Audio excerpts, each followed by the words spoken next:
Friends, आज बाजार में गिरावट हुई यानी तेजी को ब्रेक लग गया। कल बहुत ही ज़बरदस्त तेजी बनी थी, लेकिन आज उस तेजी पे ब्रेक लगा और उसके पीछे क्या वजह बनी इस वीडियो के माध्यम से हम डिस्कस करेंगे। और कौन से सेक्टर में गिरावट हुई और कौन से सेक्टर में खरीदारी हुई है, और ये जो दौर है ये रुकने वाला है या फिर आगे लंबा चलेगा और गिरावट जारी रहेगी, या फिर फ्रेश नई शुरुआत होने वाली है, नई तेजी आने वाली है। तो इसके लिए हम इंडिया इन्फोलाइन के डायरेक्टर संजीव भसीन की राय भी जानेंगे। वो बाज़ार की नब्ज़ को अच्छे से पहचानते हैं, आने वाले समय को अच्छे से वो जान पाते हैं, और उनकी तरफ से कुछ स्टॉक के बारे में जो उनकी टिप्स दी जाएगी उस टिप्स को भी हम फॉलो करेंगे। और दूसरी बात, जो ग्लोबल संकेत क्या कह रहे हैं, और साथ में हमारे घरेलू बाजार में क्या ऐसे कारण बन रहे हैं जिसकी वजह से बाजार में दबाव बन रहा है, सारी की सारी जानकारी इस वीडियो के माध्यम से हम डिस्कस करेंगे। लेकिन उससे पहले अगर आप पहली बार हमारे चैनल पे आए तो चैनल को सब्सक्राइब कर दीजिए, एक बेल आइकॉन दबा दीजिए ताकि जब भी नया वीडियो बने पहला नोटिफिकेशन आपको मिले। वीडियो पसंद आए तो लाइक शेयर जरूर कीजिए। चलो फ्रेंड्स, वीडियो स्टार्ट करते हैं। मैं हूँ आपका दोस्त SB दवे और हमारे अपने चैनल ऑनलाइन कमाई में आपका बहुत बहुत स्वागत है। ग्लोबल मार्केट में गिरावट के चलते घरेलू बाजार में भी लाल निशान में बंद हुआ है। 627 अंकों की गिरावट के साथ में 49,509 पर क्लोज हुआ, यानी 50,000 के स्तर को फिर से तोड़ दिया। इंडेक्स में शामिल 30 में से 19 शेयरों में गिरावट रही। HDFC बैंक के शेयर में सबसे ज़्यादा यानी 4% की गिरावट हुई। निफ्टी में 154 अंक की गिरावट हुई, यानी 14,690 पर निफ्टी आ गया है। इसमें टाटा स्टील का शेयर सबसे शानदार बढ़ा, 2% की तेज़ी देखने को मिली।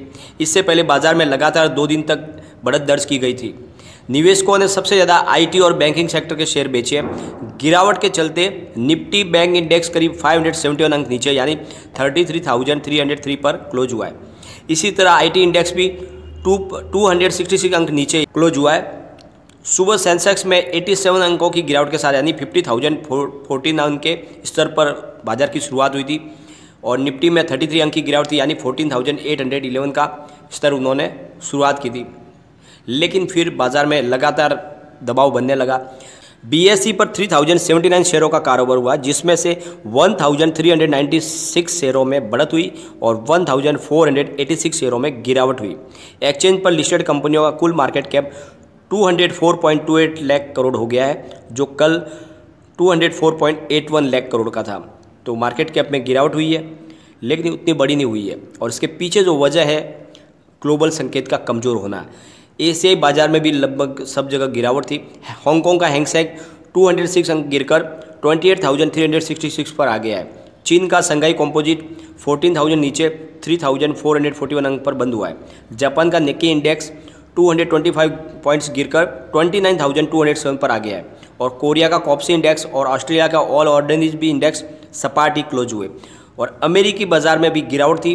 कल टेक्नोलॉजी शेयरों में बिकवाली के चलते अमेरिकी शेयर बाजार में भी गिरावट दर्ज की गई थी। डाउ जोन्स इंडेक्स करीब 104.41 पॉइंट गिरकर 33,067 पर बंद हुआ था, और नैस्डैक इंडेक्स 14 अंक गिरकर 13,045 पर बंद हुआ था। इसी तरह S&P 500 इंडेक्स भी 12 अंक फिसलकर 3,950 अंक पर आ गया है। लेकिन फ्रेंड, यूरोपियन बाजार में थोड़ी सी तेज़ी थी, जिसमें ब्रिटेन, फ्रांस और जर्मनी के शेयर में थोड़ी सी तेज़ी देखने को मिली। लेकिन ओवरऑल ग्लोबल संकेत जो थे वो कमज़ोर थे, और इसी वजह से माहौल सेंटीमेंट बिगड़ा है। और फ्रेंड्स, सबसे बड़ी बात, इस समय जब बाज़ार की हमें दिशा पता ना हो आगे क्या हो सकता है, तो उस समय हमें रिसर्च एनालिस्टों की राय के साथ ही चलना चाहिए। तो इंडिया इन्फोलाइन सिक्योरिटीज़ के डायरेक्टर संजीव भसीन को शेयर बाज़ारों का बहुत बड़ा अनुभव है। संजीव भसीन पिछले 30 सालों से बाज़ार से जुड़े हैं। वे बाज़ारों में होने वाली हर हलचल पर बड़ी बारीकी से नज़र रखते हैं, और IIFL के सिक्योरिटीज़ के क्लाइंट शेयरों को दी गई उनकी टिप्स से सालों से वो पैसे कमा रहे। अब संजीव भसीन की इस राय को हम भी उसका कुछ फ़ायदा उठाने की कोशिश करेंगे। तो बाज़ार के ऊपर संजीव भसीन ने राय देते हुए कहा है कि उन्होंने 5 दिनों के लिए कैनरा बैंक, SBI और बैंक ऑफ बड़ौदा में SIP करने की सलाह दी थी, जिसका आज 4था दिन है, और इसमें कितने बढ़िया रिटर्न आए हैं, और निवेशक चाहे तो मुनाफा वसूली भी कर सकते हैं। आज का दिन प्रॉफिट बुकिंग के नाम पर था, लेकिन उनका कहना है कि अगले सप्ताह से बाज़ार में फिर ज़ोरदार तेज़ी देखने को मिलेगी।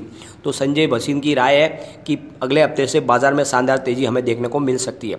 और उनकी तरफ से एक राय दी जा रही है, उनकी तरफ से जो स्टॉक एक सजेस्ट किया जा रहा है, रैक लिमिटेड।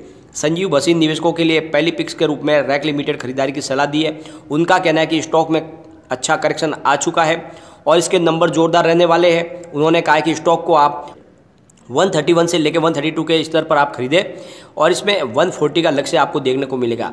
और साथ में उन्होंने कहा कि आपके सुरक्षित निवेश के लिहाज के हिसाब से आपको 128 पर इसका एक स्टॉप लॉस भी लगा देना चाहिए। सेकंड जो स्टॉक उन्होंने बताया वो है डॉक्टर रेड्डी।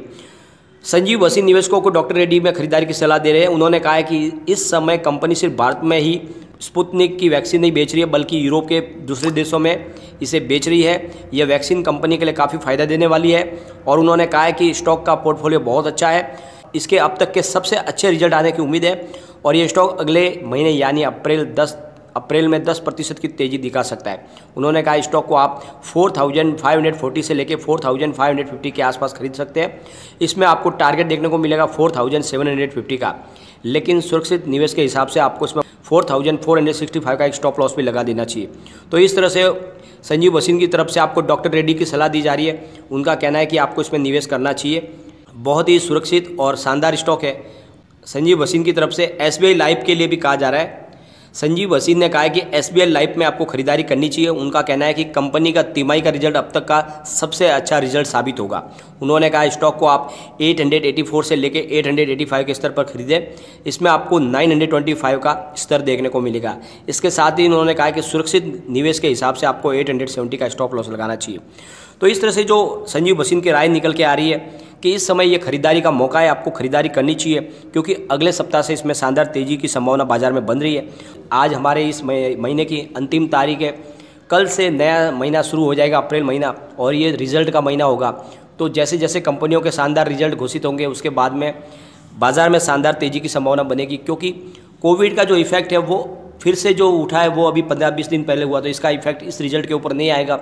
अभी जो Q4 का जो रिजल्ट आएगा वो बहुत ही ज़्यादा बेहतरीन रहने वाला है, इसलिए आपको इस समय निवेश करना चाहिए और यहाँ से आपको अच्छी खासी तेज़ी देखने को मिलेगी। तो अच्छे खासे मजबूत शेयरों में आपको निवेश करना चाहिए और इस समय फाइनेंशियल सेक्टर के शेयर और ऑटो सेक्टर के शेयर में आपको निवेश करना चाहिए। जैसे कि आपको पता ही है सरकार ने स्क्रैपेज पॉलिसी की घोषणा कर दी है और सरकार की तरफ से कहा गया है कि अब सरकारों की अनुमति के बाद में ये पूरी तरह से फाइनल हो जाएगा।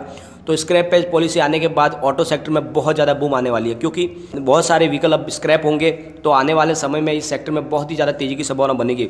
और सबसे बड़ी बात, जो भी अपने व्हीकल स्वेच्छा से स्क्रैप कराएंगे उनको बहुत ज़्यादा डिस्काउंट भी दिया जा रहा है सरकार की तरफ से। नया व्हीकल खरीदने पे उनको रजिस्ट्रेशन फीस नहीं देनी होगी, साथ में पुराने व्हीकल के स्क्रैप के सर्टिफिकेट दिखाने पे उनको 5% का डिस्काउंट भी दिया जाएगा। तो बहुत सारी उनको सुविधा दी जाएगी, रोड टैक्स में भी उनको राहत दी जाएगी। तो इस तरह से लोग सामने आएंगे स्क्रैप कराने के लिए अपने व्हीकल, और ऑटो सेक्टर को स्क्रैप व्हीकल के यहाँ से बहुत सारा मटेरियल मिलेगा और जिसकी वजह से उनके लागत में बहुत कमी आएगी। नए व्हीकल बनाने में जब उनको जो मटेरियल है वो पुराने स्क्रैप में से मिल जाएगा तो लागत में कमी आएगी और उसकी वजह से व्हीकल के कॉस्टिंग कम आएगी, तो उसकी प्राइस भी कम होगी, तो इसकी सेल भी बढ़ेगी। तो बहुत ज़्यादा बूम आने वाला ऑटो सेक्टर में। तो इस समय आपको ऑटो सेक्टर में निवेश करके रखना चाहिए। साथ में मेटल इंडेक्स में भी आगे और तेज़ी जारी रहने वाली है, आप मेटल इंडेक्स में भी ध्यान रख सकते हैं। और बैंकिंग सेक्टर में ध्यान दीजिए, वहाँ पे बहुत अच्छी तेज़ी बन सकती है। आप अपने हिसाब से अच्छे स्टॉक्स चुन के कारोबार कर सकते हैं। लेकिन फ्रेंड, कोई भी इन्वेस्टमेंट करने से पहले अपने फाइनेंशियल एडवाइजर से एक बार एडवाइजर ले ले या अपना खुद का रिसर्च करें, क्योंकि मैंने वीडियो आपके एजुकेशनल पर्पज़ के लिए ही बनाया। वीडियो पसंद आए तो लाइक शेयर जरूर कीजिए और चैनल को सब्सक्राइब कर दीजिए। Thank you friend.